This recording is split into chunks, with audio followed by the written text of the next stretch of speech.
시청자 여러분 안녕하십니까? JTB 아침 뉴스입니다.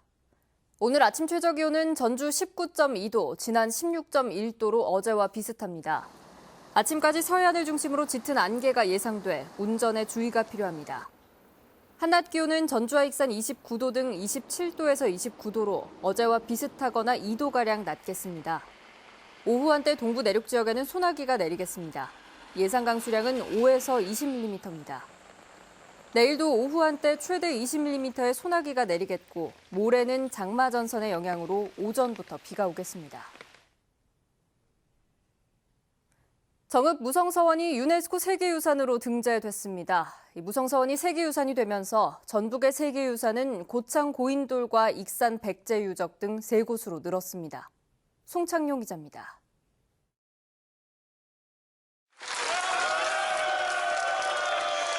정읍 무성서원을 비롯한 전국 9개 서원이 유네스코 세계유산으로 등재됐습니다.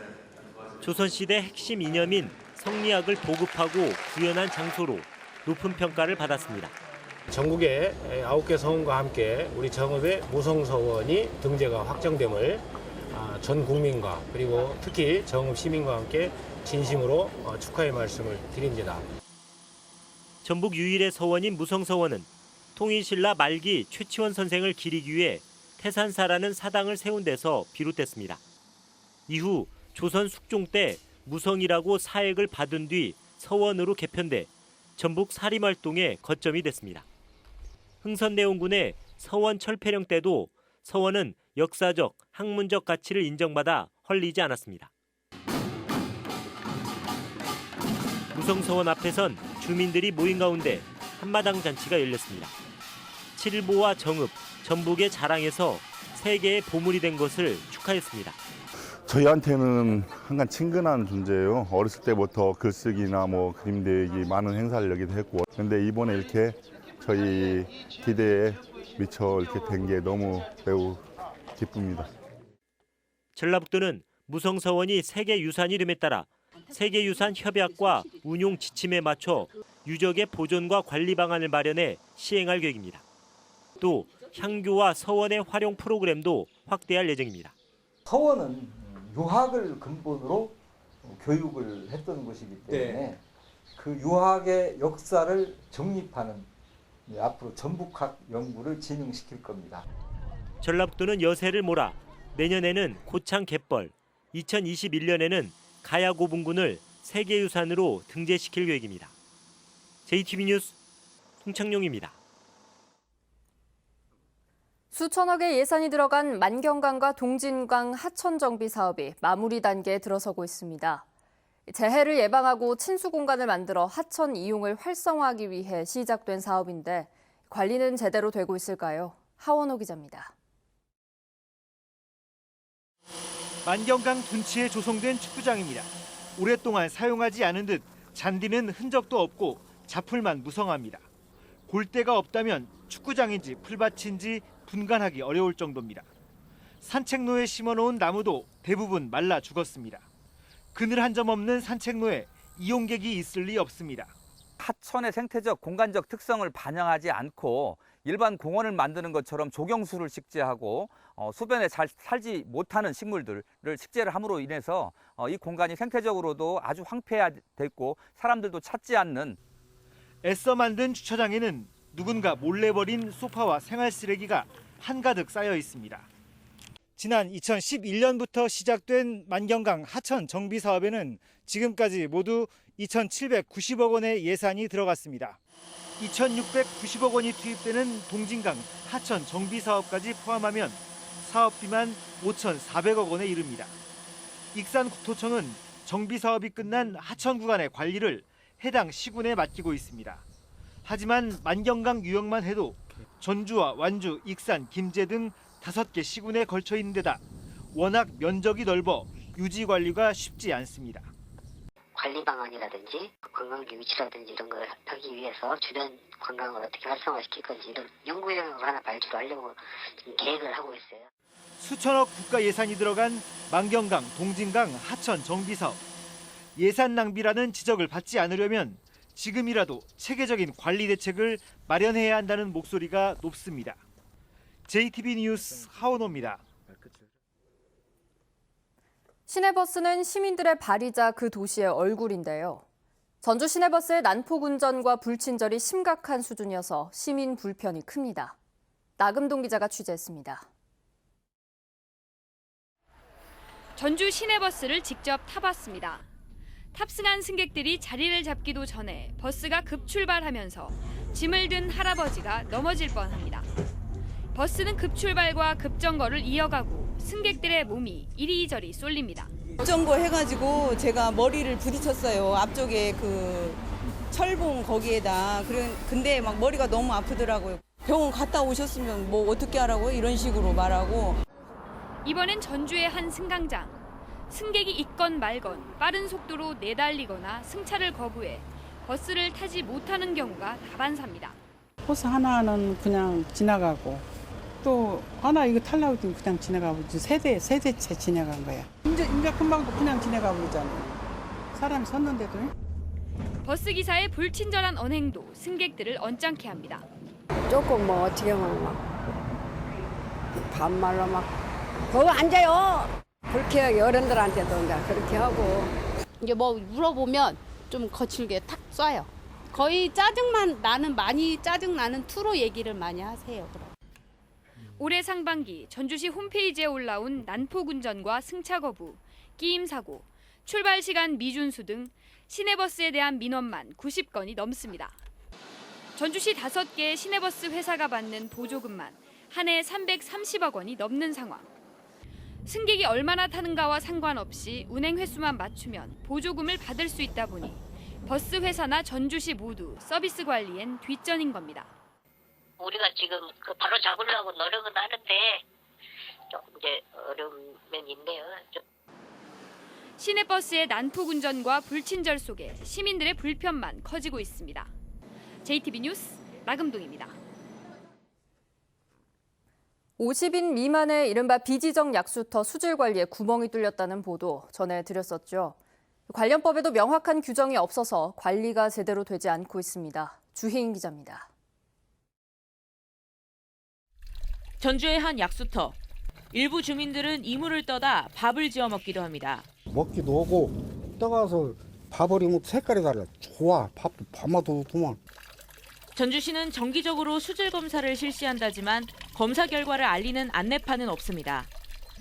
현행 먹는물 관리법에는 50인 미만이 이용하는 약수터를 어떻게 관리해야 되는지 명확한 규정이 없습니다. 수질 관리가 특히 필요하다고 인정하는 시설을 관리 대상으로 한다는 식으로 애매하게 규정하고 있어서 지자체의 관리가 겉돌고 있는 겁니다. 정해져 있는 상황에 대해서는 말씀드릴 수 있는데 그 이외에 그러면 그것들을 어떻게 관리하는지에 대해서는 저희 법안에서는 관련된 내용이 없는 걸로 보여요.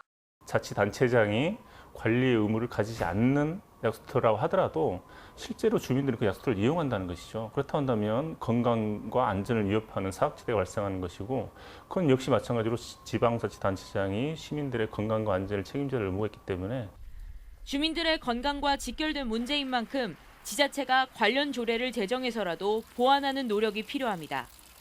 JTB 뉴스 주혜인입니다.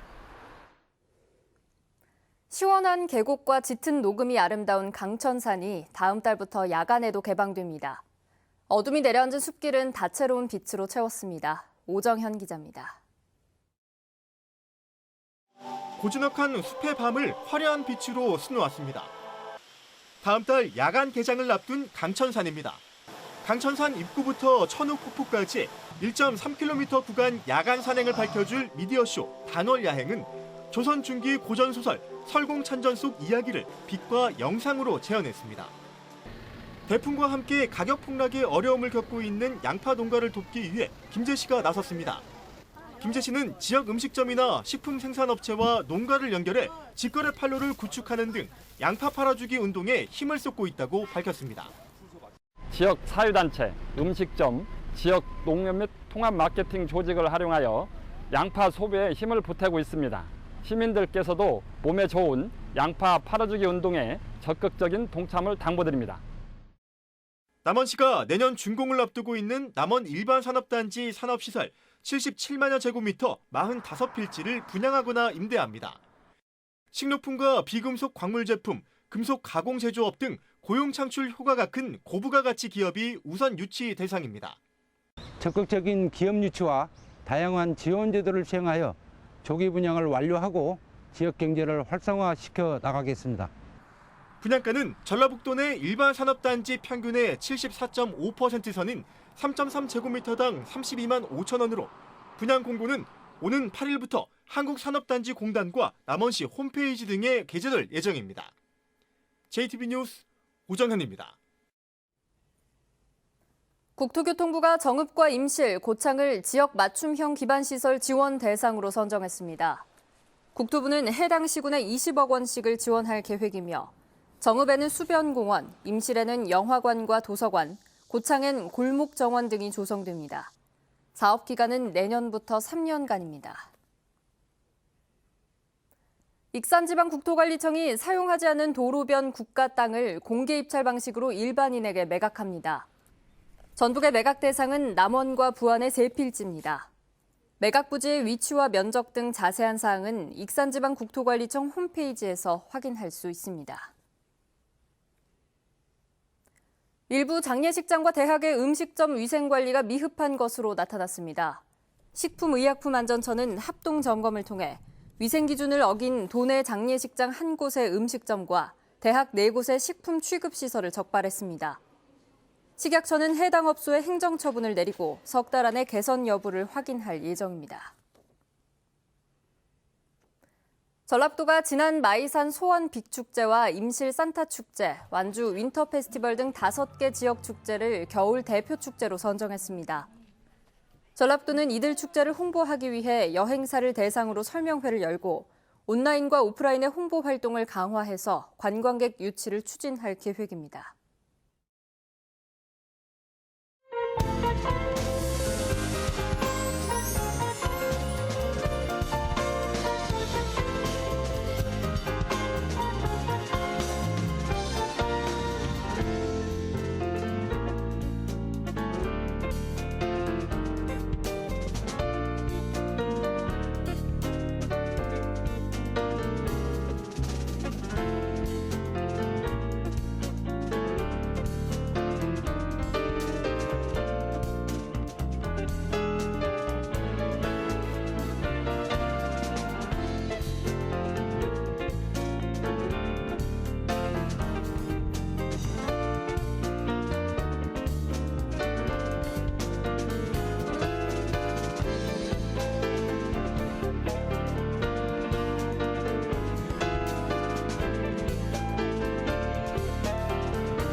JTB 아침 뉴스를 마칩니다. 함께해 주신 여러분 고맙습니다.